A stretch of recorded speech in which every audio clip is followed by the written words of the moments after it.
gusto poder estar aquí compartiendo con ustedes sobre este tema que es de interés para la patología tiroidea maligna, como lo es el carcinoma medular de tiroides. Esta es mi declaración de conflicto y la agenda que les propongo es hablar sobre generalidades del cáncer medular de tiroides, la evaluación diagnóstica, el tratamiento inicial, el seguimiento postoperatorio y el tratamiento de la enfermedad en estado avanzado. El cáncer medular de tiroides, que se origina en las células parafoliculares de la tiroides, representa solamente entre el 0,4 y el 1,3% de los nódulos tiroideos y da cuenta de entre el 10 y el 3% de los carcinomas de tiroides en general. La mayoría de los casos no se diagnostican por una biopsia previa a la cirugía, sino que se hace un diagnóstico ya con el espécimen de patología de la pieza quirúrgica, confirmándolo con la tinción para calcitonina. Infortunadamente también la mayoría de los casos llegan en un estado avanzado, es decir, el 70% pueden llegar ya con un compromiso ganglionar y hasta un 10% con compromiso de metástasis a distancia. Esto hace que la supervivencia a 10 años sea diferente dependiendo de el compromiso que tenga el paciente al momento del diagnóstico y de la primera cirugía. Siendo, por ejemplo, para los de estadio 1 del 100% esa supervivencia a 10 años, pero de solo el 21% cuando está en estado metastásico.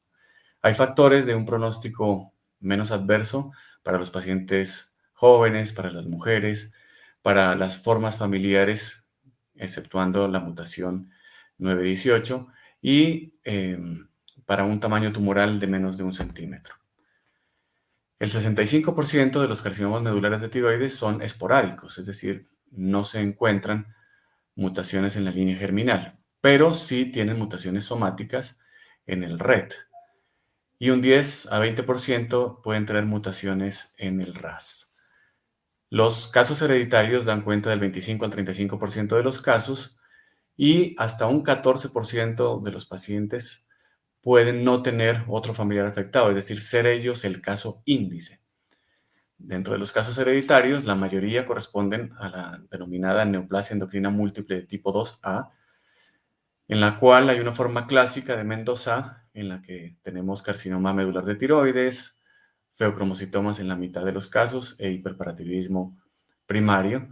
Hay una forma también con amiloidosis cutánea liquenoide, otra forma con megacolon y hay unos casos en los cuales se presenta carcinoma medular familiar, pero sin la aparición de las otras manifestaciones. El 5% de los casos hereditarios se tratan de neoplasia endocrina múltiple tipo 2B, en la cual puede haber feocromocitoma también en la mitad de los casos, y neuromas mucosos. Y característicamente no hay hiperparatiroidismo primario. Este es el receptor del RET, es un receptor de tirosina quinasa. En la forma no mutada se requiere que haya una dimerización, una unión del ligando y una unión de unos correceptores para activarse.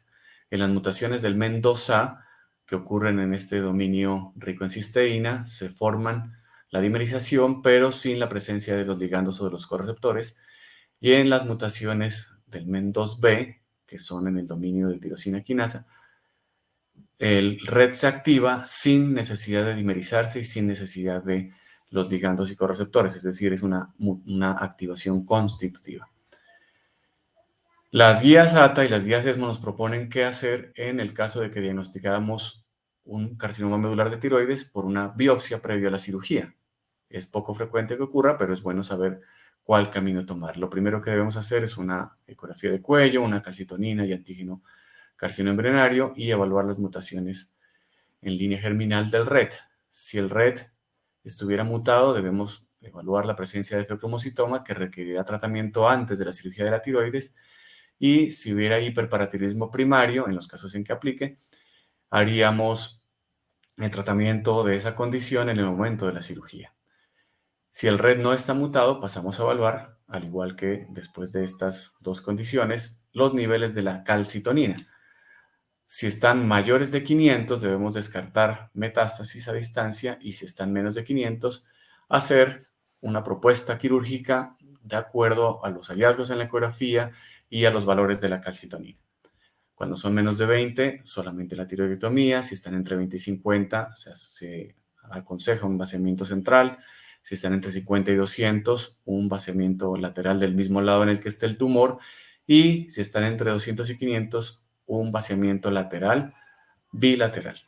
¿De dónde vienen estas propuestas de cirugía dependiendo del valor de calcitonina? Pues este es uno de los estudios que motiva esas decisiones, en el cual retrospectivamente se analizaron los pacientes que tenían medida la calcitonina y que fueron llevados a vaciamiento ganglionar, y que retrospectivamente se dieron cuenta los autores que los pacientes que tuvieron calcitonina de menos de 20, ninguno tuvo compromiso ganglionar. Con calcitoninas de 20 a 50 hubo compromiso lateral del mismo lado del tumor, pero no había compromiso en el otro lado.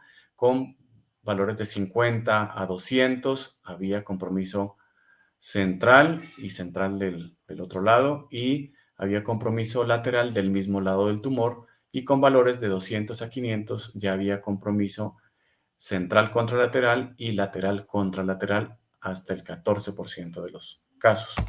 Esas cifras, digamos, pueden ser contrastadas con los de un estudio más reciente, en los que sorprende que los pacientes sin metástasis ganglionares tuvieron un promedio de calcitoninas mucho más alto, de 146.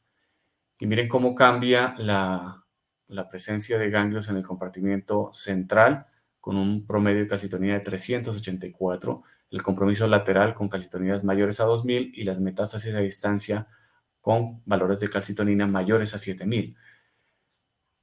Por supuesto, entre más carga de enfermedad ganglionar, más valores de calcitonina. Eso también nos lleva a evaluar este otro estudio, en el cual se evaluó si una cirugía que no fuera tan extensa podría afectar la supervivencia a 5 a 10 años en un grupo de pacientes con enfermedad que estuviera confinada al cuello central, es decir, excluyendo pacientes con compromiso lateral. Miren cómo pacientes que fueron tratados con una tiroidectomía parcial o con la tiroidectomía total, pero sin vaciamiento central, y aquellos que tuvieron tiroidectomía total más vaciamiento central, tienen esencialmente la misma probabilidad de estar vivos a 5 años y una ligera disminución a los 10 años. Es decir, que es posible que las intervenciones no tengan que ser tan extensas. Cuando vemos las guías en SSN, nos dan un enfoque un poco más racional y nos dicen, si el tumor mide más de 1 centímetro o hay compromiso bilateral, es decir, ambos lóbulos de la tiroides, el tratamiento debe ser una tiroidectomía total más vaciamiento central, ambos compartimientos, y se ofrece vaciamiento lateral profiláctico para aquellos casos de enfermedad de gran volumen y, por supuesto, el terapéutico si hay hallazgos clínicos o radiológicos. Cuando el nódulo mide menos de 1 centímetro y es unilateral, la tiroidectomía total puede ser suficiente, pero en algunos casos se debe considerar el vaciamiento central, sobre todo en aquellos con mutaciones en línea germinal. Para cuando hacemos el diagnóstico, que es lo más frecuente después de la cirugía, debemos evaluar una ecografía de cuello y los marcadores bioquímicos 2 a 3 meses después de la cirugía, y por supuesto hacer el estudio de mutaciones germinales del RET. Si el RET está mutado, se debe hacer la evaluación de feocromocitoma y de hiperparatiroidismo, y se debe considerar el vaciamiento central profiláctico y el vaciamiento ganglionar más extenso cuando los tumores miden más de 5 milímetros, y la disección de ganglionar lateral terapéutica en los casos en que sea confirmado por ecografía y ACAF. Si el RET no está mutado, se reservará una reintervención quirúrgica solamente cuando hay confirmación de enfermedad residual. De lo contrario, el paciente entra en seguimiento.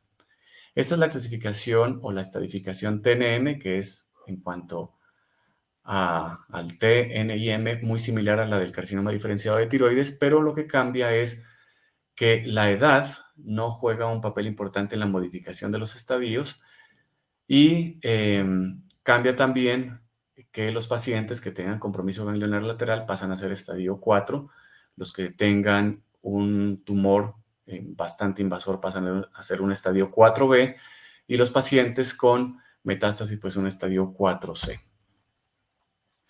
¿Qué hacemos después de la cirugía? Ya habíamos mencionado esta parte de la evaluación con marcadores y con ecografía. Si la calcitonina está indetectable, entonces se continúa un seguimiento que puede ser cada 6 meses el primer año y luego cada 12 meses. Si está detectable pero menor de 150, el seguimiento se hace cada 3 a 6 meses y cuando se tengan más de 4 mediciones se puede calcular el tiempo de duplicación de la calcitonina y si no hay duplicación y se mantiene menos de 150 puede espaciarse a cada 6 meses. Cuando la calcitonina está más de 150 se deben realizar imágenes para detectar metástasis y si las imágenes son negativas se continúa el seguimiento. Las imágenes para hacer esa evaluación son la ecografía, principalmente para ver ganglios cervicales, la tomografía cuando se sospechen lesiones más profundas. Para evaluar el pulmón, la tomografía simple es suficiente. Para evaluar hígado, páncreas y hueso, la resonancia es el mejor examen. Las tomografías por emisión de positrones solamente en casos especiales. Aquí traigo las dos tomografías por emisión de positrones que las guías recomiendan en casos especiales. Este es un PET con F-DOPA, que en general tiene mayor capacidad de detectar lesiones, tanto ganglionares como hepáticas. La desventaja es el costo y la poca disponibilidad. Y el PET con galio, dotapéptido, que es el que ustedes ven acá, que tiene una ventaja y es detectar más cantidad de lesiones óseas.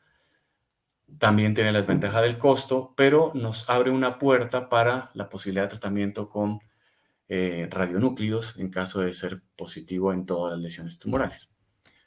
Cuando hay respuesta estructural incompleta, o sea, una recaída o enfermedad presente desde el inicio, se debe evaluar la estabilidad de las lesiones. Si están estables, se continúa con vigilancia activa y si la enfermedad está en progresión o hay síntomas por la enfermedad, si la lesión es única, se hace tratamiento loco-regional. Si son múltiples las lesiones, entonces se ofrece al paciente tratamiento sistémico. ¿Con cuáles medicamentos? Con estos. Vandetanib fue la primera molécula aprobada, demostró su eficacia a dosis de 300 miligramos comparado contra placebo, con una mediana de supervivencia libre de progresión que no fue alcanzada para el grupo de Vandetanib y fue de 18 meses para el grupo de placebo. No se logró demostrar una ventaja en la supervivencia global y de manera llamativa, para aquellos pacientes que tenían una mutación hereditaria, el intervalo de confianza pasa la unidad.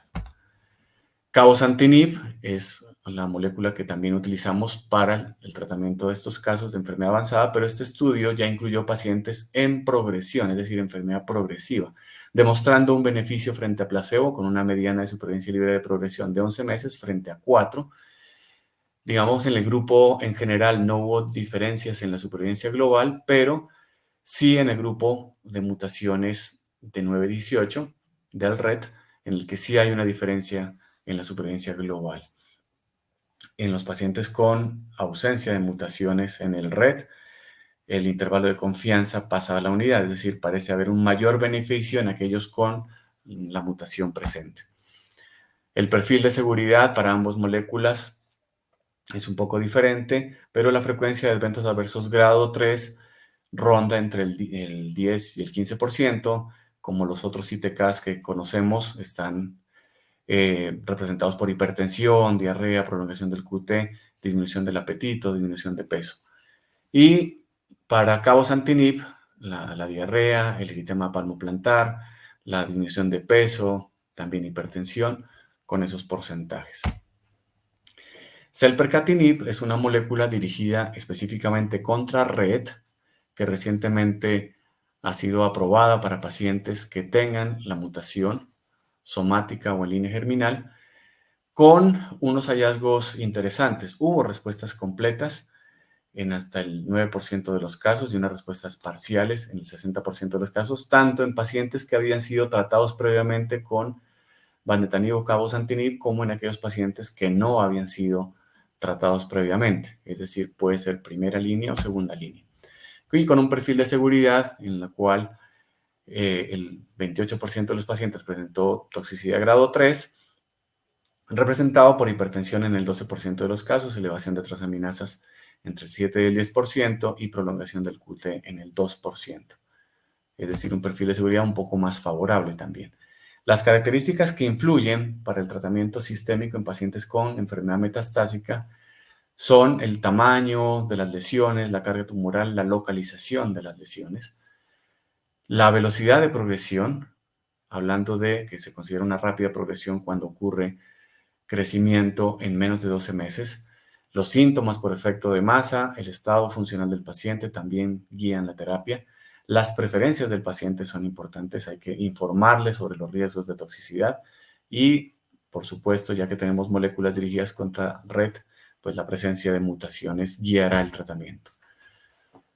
En conclusión, el carcinoma medular de tiroides, si bien es poco frecuente, dando cuenta entre el 10 y el 10%, en promedio el 5% de los cánceres de tiroides, eh, puede tener un comportamiento diferente en el sentido de que tiene una mayor mortalidad que el cáncer diferenciado de tiroides. Y la cirugía es el único tratamiento curativo a la fecha. Sin embargo, dado que la mayoría de los casos se diagnostican después de la cirugía inicial y ya están en estado o localmente avanzado o avanzado a distancia, pues esta opción de tratamiento curativo se disminuye. Las respuestas completas con los inhibidores multiquinasa como vandetanib y cabozantinib son prácticamente infrecuentes y estas moléculas tienen unos efectos adversos significativos, por lo cual lo que se recomienda es hacer una evaluación con esos criterios que le mencioné antes de definir si se inicia o no un tratamiento sistémico, porque la opción de vigilancia activa debe considerarse en estos pacientes. Pero por supuesto, si el paciente cumple criterios de inicio de tratamiento, se debe procurar hacer un adecuado manejo de los eventos adversos, un escalonamiento de la dosis para evitar la interrupción no justificada de un tratamiento.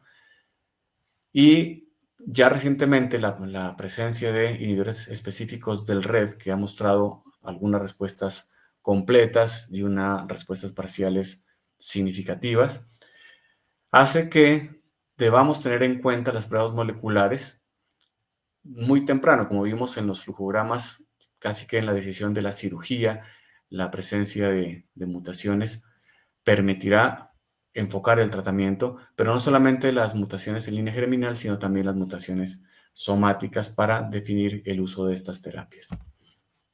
Muchas gracias por su atención y desde el Instituto Nacional de Cancerología, a sus órdenes para cualquier duda o inquietud.